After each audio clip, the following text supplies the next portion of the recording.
Mēs vienojāmies par tādiem punktiem, kā saglabāt esošo finansējumu valsts internātskolās, bērnu namos, palīdzēt bāriņu absolventiem sociālā jomā un subsidētāt darba vietas garantiju, palielināt pabalstu tākiem aizbildņiem, kas rūpējas par bērniem, bāriņiem.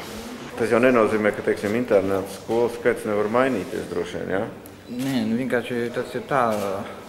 Runa iet, lai esošais finansējums nesamazinātu sakarā to krīzi.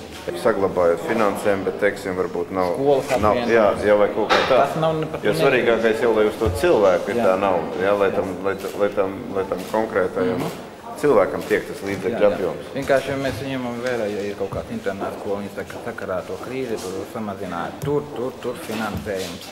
Par to ir runa. Ja tu kaut kā likvidējies, lai visu kaut kādā vienā ņemot vērā, tiešām, ja tu internāta skolā, teiksim, 30 bērni un 30 pedagogi. Nu, un cik tas vēl pašu to ēku uzturēt? Ja tā demogrāfija šitā turpināsies, kā viņi tagad ir,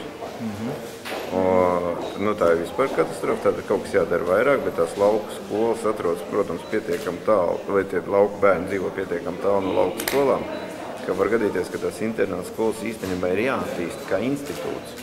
Tas ir, lai tie bērni atbrauc, lai viņš pārguļ tās 4 naktis, kas viņam tur ir. Viņam vakarā ir sporta nodarbības, ja? Viņam ir ārpus klases kaut kādas nodarbības. Jā, lai tas nekas, ka viņš no ģimenēm nāk, jā, vai daļējām ģimenēm, vai kaut kā tam līdzīgi.